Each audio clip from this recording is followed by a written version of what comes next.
है यौन शोषण का आरोप लग रहा है शंकराचार्य के ऊपर, इसके ऊपर आपकी क्या प्रतिक्रिया है?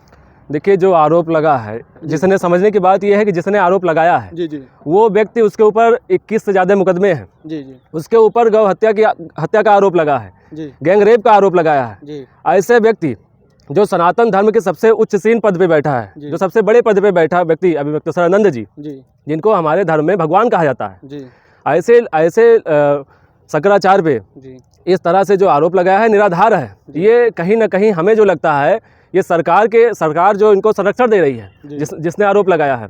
आप देखिए, पूर्व में जाइए, जो पूर्व की सरकारें रही हैं केंद्र में, कांग्रेस की सरकार, उस समय पुरी के शंकराचार्य के ऊपर जो उनके ऊपर आरोप लगाया गया था या उनको गिरफ्तार किया गया था, तब ये कहा गया था कि कांग्रेस एंटी हिंदू है।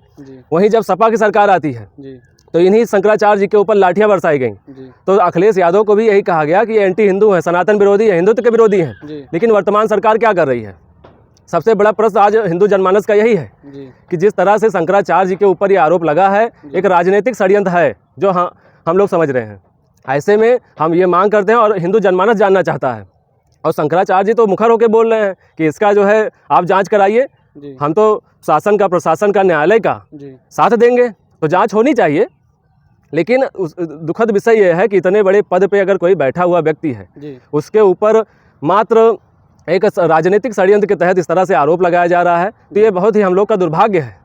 आखिर राजनीति इसमें क्यों होगी? जो उत्तर प्रदेश के सीएम योगी आदित्यनाथ हैं, वो अपना एक अलग मठ, गोरखनाथ मठ संभाल रहे हैं, ये आप अपना अलग मठ संभाल रहे हैं शंकराचार्य जी, तो इनके ऊपर आरोप क्यों भाई इस प्रकार का?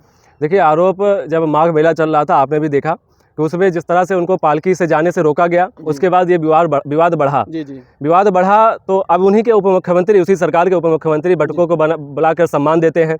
केशव प्रसाद जी जो है भगवान शंकराचार्य को मनाते फिरते, आप देखते ही हैं। लेकिन उत्तर प्रदेश सरकार, जब उनका संकल्प क्या है, शंकराचार्य जी का संकल्प उनका यही है कि जो गौ हत्या हो रही है वो बंद किया जाए, उस पर रोक लगे। योगी आदित्यनाथ, ये सरकार भी कहती है कि राष्ट्र धर्म का नाता है, गौ हमारी माता है। भाई, तो गौ हत्या का विरोध सरकार क्यों करेगी?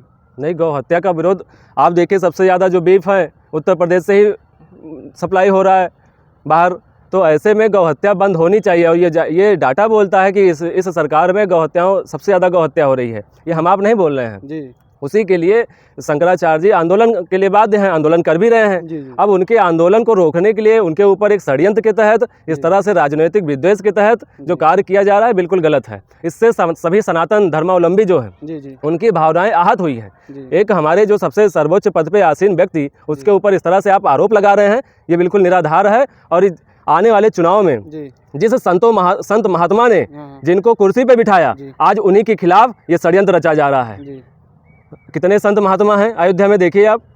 अयोध्या जहां राजनीतिक केंद्र माना जाता है, आज वही अयोध्या में आप अयोध्या देखिए, जो संत हैं यहाँ पे, वो दुष्ट किसको आप आरोपकर्ता जो आरोप लगा भी रहा है, वो भी एक जगत गुरु भद्राचार्य के शिष्य हैं, आशुतोष, तो वो भी तो एक संत हैं।